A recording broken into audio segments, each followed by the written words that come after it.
لە کەرنەڤاڵێکی بەرفراواندا و بە ئامادەبوونی مامۆستا عەلی بابی سەرۆکی کۆمەڵی دادگەری خەڵاتی ڕێزلێنان و وەفا بەسەر نزیکەی 100 خانەوادەی شەهیدی کۆمەڵی دادگەری لە سنووری ئیدارەی گەرمیان دابەش کرا. کە سوکاری شەهیدانیش وەفای کۆمەڵی دادگەری و سەرۆکەکەی بەرز دەنرخێنن و دەڵێن هیوای سەرکەوتن و بەدەستهێنانی زۆرترین دەنگ بۆ کۆمەڵ دەخوازین و ئینشاءالله خوای گەورە سەرکەوتومان دەکات.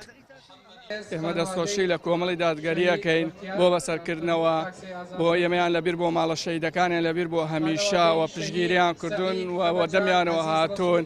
ئێمە پشگیری خۆمان دووپاتەکەینەوە بۆ کۆمەڵی دادگەری ئینشاءالله. وەڵی سەرەتا زۆر سپاسی خوای گەورە ئەکەم، زۆر سپاسی مامۆستا عەلی بابیشەکەم بە خێراتنیەکەم بە خێراتنی ویشەکەم، زۆر سپاسی ئەوەی شەکەم، زۆر سپاسیم کە ئێمەی لەبیرەوە ئێمەی بەسەر کردوێتەوە ئیمڕۆ کە سوکاری شەهیدانی بەسەر کردوێتەوە. زۆر سپاسێک هیوادارم سەرکەوتوو بوون و سەوتی باش بێرن. بەرپرسی بانگەشەی کۆمەڵ لە سنووری گەرمیان دەڵێ کۆمەڵ بۆ گەرمیانیەکان خوێنی بەخشیوە 20 مانگ کاتی سزادانی ستەمکاران و سەرخستنی لیستی 147 پرتەقاڵی و هیوایەکی زۆر باشیان بە خەڵکی سنوورەکە هەیە تا متمانەی خۆیان بە کۆمەڵ ببەخشن.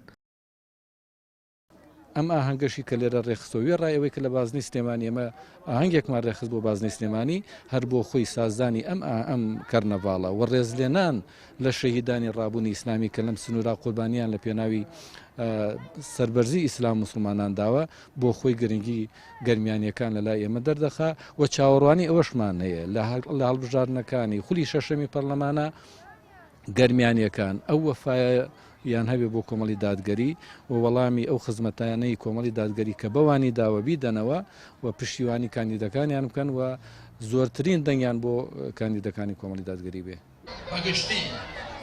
کاندیدە تاقانەکەی سنووری ئیدارەی گەرمیانیش دەڵێ ئەگەر متمانەی خەڵکی گەرمیان و بازنەی سلێمانی بەدەست بهێنین ئەوە پرۆژەیان هەیە خزمەتێکی بەرچاو بە کەسوکاری شەهیدان و بریندارانی سەنگەر بکەن.